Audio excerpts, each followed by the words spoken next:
All right. Good morning, everyone. I'm hearing my volume from behind me because I'm in my car. But good morning, everyone. It is Wellness Wednesday. Super excited. We got a great guest on. But good morning, everyone. This is Carroll-Sue, aka Naughty Boss, live with you. Sistas. Hey, good morning, everyone. This is Janis, aka Wellness Diva 5.0.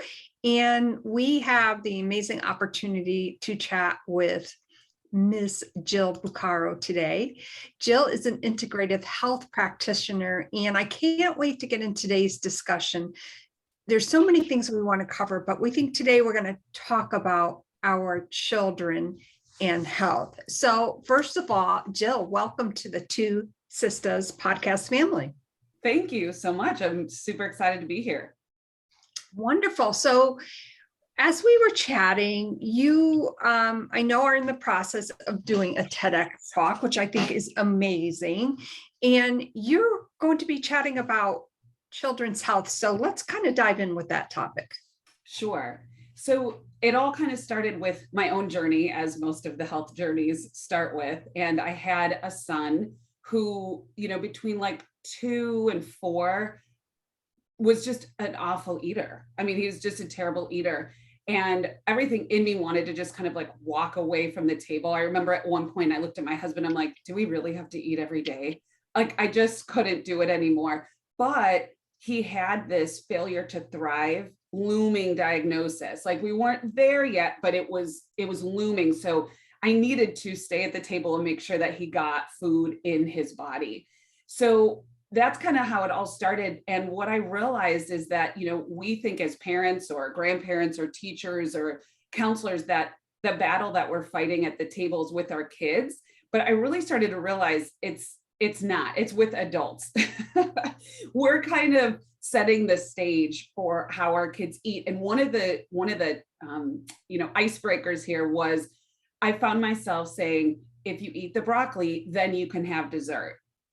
And I was like, whoa, it stopped me in my tracks one day, because I was like, hold on, I'm making this innocent, nutrient-dense broccoli the bad guy. Like, it was the chore that he had to get through. Then he could have the dessert, the prize, the awesomeness. And so I felt like, oh my gosh, we've been setting up the food, the healthy food, as the bad guy for as long as I can remember. I mean, all of us probably remember hearing some version of that growing up. And so, yeah. I didn't think anything of it when I said it to my son until I was like, whoa, wait a minute. So it really started my exploration of like, what else are we doing? Like, what else are we saying about food that, has an impact on how our kids are eating? And so there's things that we were doing in our house, but then I even expanded that. I'm like, wow, parents have a lot working against them when it comes to eating healthfully, and, things like marketing. And, there's $14 billion a year spent on advertising from food, beverage, restaurant companies. And more than 80% of that promotes fast food, sugary drinks, candy, unhealthy snacks. I mean, this means like an average kid is going to see 11 to 12 TV ads per day for this kind of food.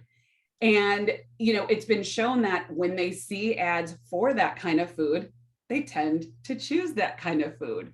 And, I think by choose, they mean, beg for it incessantly until they mentally break their parents and the purchase is made. But they say choose. And, so that's kind of like, what one of the things we're up against. And even if your kids don't watch TV, not to worry, there's a lot of other places that this marketing shows up.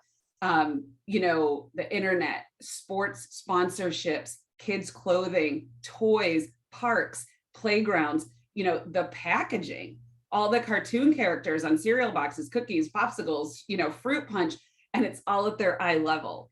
If you've ever gone shopping with a child, all of their animated friends are at their eye level. I mean, it makes it impossible to avoid, and then those are the foods that show up at parties, holidays, camps, schools, community events. So it's really, it's really hard to avoid.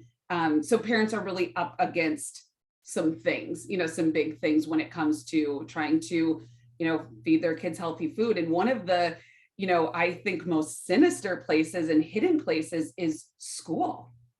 So $140 million per year is spent on in-school marketing of food.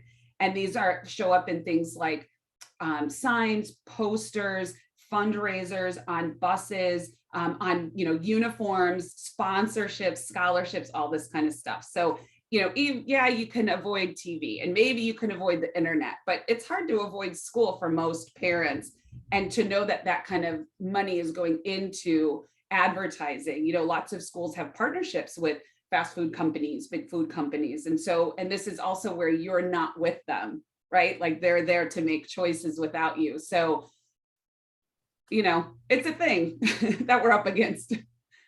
Wow. Now, so the first question, I just want to back up a little bit. Yeah. We've all been through the broccoli routine. Yeah.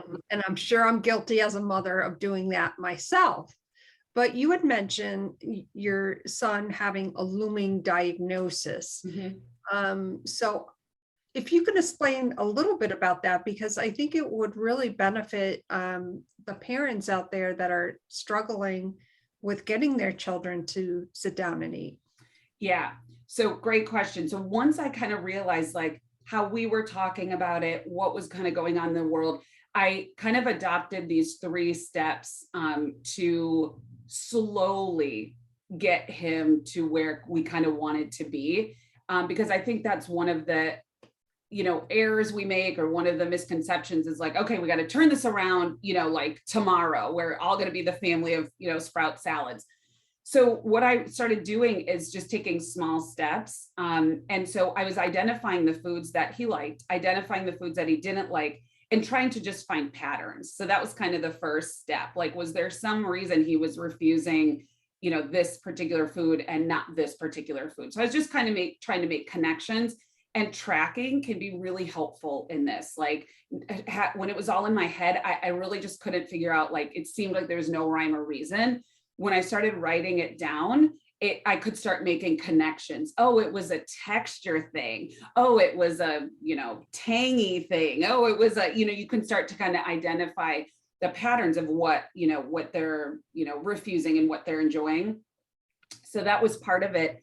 And then so my 3 steps, and I just emphasize doing these so small over time. I was finding healthier versions of what he was already eating. So if he liked macaroni and cheese, for example, I was going to look for an organic macaroni and cheese, one without food dyes, something like that, something without added sugar, preservatives. So all I was doing is taking what he liked, and I was trying to level it up a little bit. So that was one thing. And again, it took some trials. It took, multiple trips to the store. Like, okay, I found this that he likes. Great. That's solid. Now I can move on to something else. So that's what I would encourage, as a first step, is like, look at what they're enjoying. And like with peanut butter and jelly, for example, like there's peanut butter with added sugar, added oils, added color. And then there's natural peanut butter with just peanuts and maybe some salt. So, just looking at those kinds of things are what I was my first step. And then it sounds so simple. I slowly added in the good stuff, and then I slowly eliminated the junkier stuff. So I would find ways to add in foods that he liked. I identified the foods that he really liked. Like he loved strawberries, he loved green beans. So I was like, I made an effort to have those all the time on hand. So it's like, at least he could have this, at least he could have that.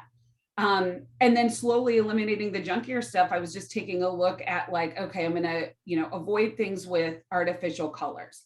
I'm going to avoid things with artificial flavors, because, through this journey, what I also realized is like those kinds of ingredients, artificial colors, artificial flavors, artificial sweeteners, sugars, hydrogenated oils, like you name it, all these preservatives, pesticides, et cetera, they have an impact on our kids in ways that we normally don't connect to, like focus, attention, sociability, energy levels, sleep. We kind of associate maybe a poor diet with like, oh, they might, gain weight, or they might, but it's really beyond that. So I started to kind of look at how to get those kinds of things out of our plate. And I have to say, now he's 12, and he eats salads and he eats whole grains and he asks for vegetables and fruits. I mean, we're there. Like, so I feel like I was, felt as hopeless as anybody, but we're here. So these are some of the things that I did. I made a lot of errors, but these are the things that I found out when I put it together that worked. Interesting enough, I went to that field years ago when my son, who's now 39, was having issues back in the day with the dyes. And I don't think Americans know this. And I recently, through all my discoveries, is that there's a lot of manufacturers in the United States that obviously have those ingredients, the added dyes, the added sugars, the added chemicals. And ironically, they make the exact same packaging and box, minus those ingredients, in other countries. And right. It's an interesting, so you kind of wonder, well, why is it okay in the United States, yet these particular additives that have been proven to be harmful to not only it could be about the child's attention, it could be their skin, it could be allergic reactions, it could be their sleeping pattern, it could be, now they're having issues with their gut. And ironically, those same bad things by the same manufacturer are eliminated when they're over in another country. I just thought, not a fan of that. It is definitely something to consider, regardless of how you feel. It's just like, why would that be? And where are the, policies in place where? And, it kind of, the schools is a good example, but I mean, really just, like the FDA, the nutrient levels, just recently, I mean, a few years ago, maybe several years ago, they fought to make ketchup and French fries like vegetables in the school system. So, I mean, we're really it's like I said, the battle's not with our kids, it's with, government policies and school, meals and, these big food companies and marketing and things like that.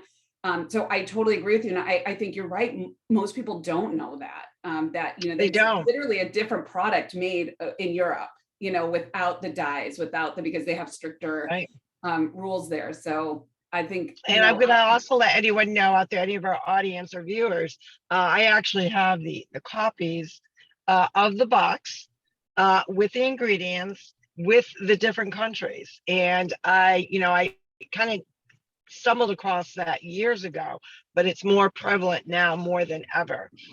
So it really is important for everyone to read the labels, to understand what, dyes don't have any place in our food. There's no reason for it.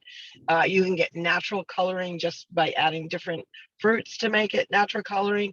And it's just not necessary.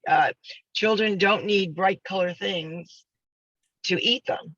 Right. And the point about eating healthy the narrative has to change. Eating healthy is not a bad thing. Eating healthy doesn't not taste good. It tastes very good. But for whatever reason, people have a preconceived notion that eating healthy is eating carrot sticks and celery sticks. While the celery is good, the carrots aren't so good because they're full of sugar. So you can make it fun. Mm-hmm. You can make it inventive, and it starts at a very young age. Yeah, I agree. It's how we talk about food. I mean, you can't, be like, ew, Brussels sprouts, and then expect your child to eat the Brussels sprouts, Exactly. I mean, and that I think for parents, now we have to take a look at how we're eating, right? Like if we're going through the drive-through every day, like kids mirror us, whether they know it or not, for better or for worse, so we kind of have to set the stage. And I do think that, taking the emotion, I don't want to say completely out of food, but like with regards to a choice, instead of being like, I know you don't really like salad, but we're going to have it tonight. It's like, hey, we're having salad. Which dressing would you like? Like, that's it. This is just kind of what we do. And it's not going to happen overnight. And that's what I think, if you're not there already, it's not going to happen overnight. But what I did, one of the things I did is I started putting, whatever healthy food in my mouth. And I just was singing its highest praises. I was like, oh my God, these Brussels sprouts are so good. I can't even believe it. I wasn't even talking to him. I was kind of talking to my husband or kind of talking to myself. I'm like, oh my gosh, I wish I would have made more. They're so good. And I just kind of kept at that meal after meal after meal. And at some point he was like, I kind of need to get on what's going on with those Brussels sprouts? I want a piece of that. But it really is kind of like our taking a step back and kind of like viewing like how we're talking about food, what environments we're putting our kids in, like, and part of it is like, it's society. It's just how we do it. Like, oh, you got good grades. Let's celebrate with cupcakes. Oh, you're feeling sad. How about a cookie? Like it's just what we do and what we've done. So we do have to kind of flip it. But I think small steps over time is the way to do that. I don't know if you guys can hear that. Yeah, absolutely. Like crazy here. Sorry. Oh, that's all right. I'm in Los Angeles, never thunders, but today. That's okay. And all that information is so important. And there is so much truth to how we are talking about food with celebratories, with if we're feeling sad or whatever it may be. So I have kind of an off the beat question, and I love asking it because I love getting different takes on it. With all of your knowledge and skills and being in the integrative practitioner realm, in your mind, are there any bad foods, or would you say that maybe this isn't so healthy? Like, is there a different food group that you may stay away from that you consider to be bad? So I think yes, but I wouldn't call it bad. I want to be careful with the language with like, especially our kids, like this is bad because, sometimes we all like want ice cream and that's okay. But there are like, I don't know if it's food categories, but maybe like ingredients that I really consider negative. So artificial colors, flavors, and sweeteners, like anything artificial, I would say like, it's our body doesn't understand it. Our body doesn't know how to process this, and usually results in like something negative, a reaction, digestive upset, something like that. So those, and then really like refined sugar. I don't say carbs because like sweet potato is a carb and, brown rice is a carb, and I wouldn't avoid those, but like refined, like the crackers, the white bread, things like that. Those are like not to avoid, 100%, but I would say if we can lower those and increase like our healthy proteins, even, whole grains. I'm not against whole grains. I know some people are like not, fruits and veggies. I think that more whole foods is really the way to go, regardless of kind of what you eat. So if you eat, an apple, that's a whole food, like an apple muffin or apple candy, right? Like those are processed foods. So if you can stay to the whole unprocessed foods, it's hard to go wrong, to be honest with you. Like, and then you just kind of have to determine what's going to work for you. Like dairy doesn't work for everybody, but it might be okay for you, and then you kind of just see how that works. But those artificial additives, which usually find their way into processed and packaged foods, is where I would say like to try to avoid. Wow. I don't know if that was helpful, too long. No, I love how you explain that, because you're taking away that negativity, but you're saying, that you really need to stay away from as much as possible, and especially if you're having some type of dietary restrictions, because maybe after you eat something that has a lot of dye in it, you're getting ill. You shouldn't have that. So you definitely should stay away from the dyes, the colors, the refined sugar, the unprocessed. Stay away from the unprocessed. Focus more on the whole foods. Mm-hmm. I think that, you can, and that can fit into kind of a lot of different, if you're plant-based, if you're paleo, if you choose to do low carb, whatever, if you really stick to whole and unprocessed foods in whatever category, style you try to eat, I think that's really the best way to go, for you and your kids. Right. Hey, Carroll-Sue, we always love chatting about the food sources, and we chat about this often. what do you think, Carroll-Sue, as far as what's maybe one food group that you do stay away from? Like, how is that affecting? Dairy would be probably my number one right now, because a lot of people don't understand the myth, just like with the dyes and the added chemicals. There's a myth behind dairy. The cliche, milk does the body good, it's great for your bones, is a bunch of malarkey, number one. Number two, the cows today and the way that they're treated, along with the antibiotics and the hormones and all the junk that they're sticking in, dairy is the number one cause for breast cancer. Now, how ironic is it when you think about it and look at a carton of milk with a pink ribbon? That's the cause of breast cancer. Dairy is not all it's cracked up to be. It is the cause for a lot of people that have stomach issues that, again, can lead to cancer, can also impact someone's skin, their just whole way of feeling. And when you think about dairy and it as being whole food, and where it's in place of or included in a lot of products, it is a hazard waiting to happen. And that is my take on dairy. I am not a dairy fan. I have not been for years. We've talked about, if anyone really wants to understand the perspective of dairy, watch What the Health. It's a Netflix documentary that is really documented the fallacy that milk does the body good. And I'm not saying don't eat it. I don't really deprive myself of any food group, but know the source, know the limitation of what your body can take. Because a lot of time, I think people have more food poisoning than they even realize. Oh, it's just a little bellyache. Oh, it's just a headache. Now, who would attribute, a headache to an allergic reaction? But guess what? It most certainly can be. So I think people have to be more mindful of what they're putting in their body. And journaling is an excellent way to track what food groups that your body's reacting. And the other piece to that is, I could eat a lot of dairy years ago. But as you age, or we know every 7 years, your body goes through kind of an overhaul. So you've got to be mindful of your body. Your body's telling us stuff, right? It's telling you stuff. Just got to listen to it. So yeah, I'm not a dairy fan. That would be my number one thing to stay away from.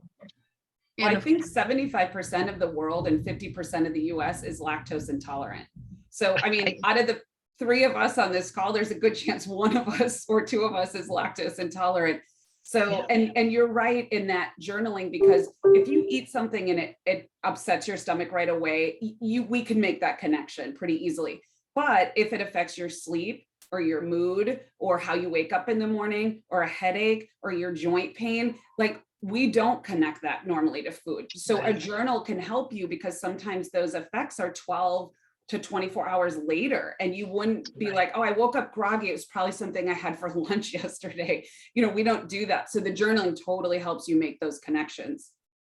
Wow. And also eating that late at night as well. If you're eating late at night and certain food groups that you don't realize are bothering you, how many times do you wake up, you had a bad dream, or all of a sudden you don't feel good? Like you said, your joints, the inflammation's already building up while you're asleep. And the importance of sleep is when our body naturally repairs itself. So how can it repair itself in a healthy manner, right, if we're feeding it things that are just doing the opposite? So we have to be mindful of that for sure. Yeah, definitely, for sure. And of course, I'm gluten-free because I have a gluten sensitivity, and that came about in my 50s, go figure. But that's part of the process as we gracefully age, or even younger, obviously younger people have these issues as well. Oh my gosh, Jill, you shared such amazing, valuable information today, and we can't wait to hear more about your TEDx talk.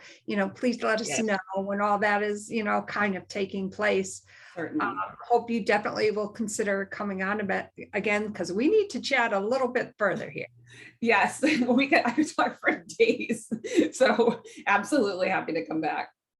Thank you so much. Yeah. Well, folks, it's Wealth Wellness Wednesday. I am going to turn it over to my sister to just give us a little breakdown of Wealth Wellness Wednesday, because she does it a lot better than I do. My name is Oh, thank you. Wellness Diva 5.0, turning it over to Sisters, and this is Carroll-Sue, aka Naughty Boss. It is Wealth Wellness Wednesday. A little tidbit, it's just about paying it forward. It has nothing to do about the financial amount. So get that out of your head. It could be $1, it could be a quarter, it doesn't matter what it is. The point is not to give to something that you already know. So it has nothing to do with donating to your favorite charity, helping your family out.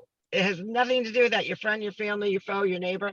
It's about having a financial exchange with someone that you don't know. You want to disrupt their day in such a positive way that is going to make them like, somebody just gave me kindness. So what could that be? You could be shopping. I just went to Walmart, and because I had to rush back out here after my appointment to get on board, I didn't have time to take the picture, but you just leave. I usually try to go like in the baby food aisle. I'll leave $1 here, $5 here, kind of near the packaging, because you never know. That may help a mom out that may be struggling. How about obviously with formula, they can't find it, diapers, whatever it may be, or at a gas station, you put your credit card in, hold up a bill, stick it in there. You may help somebody, get to work. They didn't have enough to get back and forth to work, and you may have helped that. And guess what that is going to do? It's going to inspire them. They felt that kindness, you paid it forward, it puts out in the universe, that good relationship with money. And that's really, it's just very, very simple. It's just a simple act putting out in the universe, but how many people's lives can we change? And that's it. But we are super excited. We're going to get our Wealth Wednesday on. We hope you do as well. Thank you so much, Jill, for jumping on board with us. We love to definitely chat with you some more, but it's just one of those days.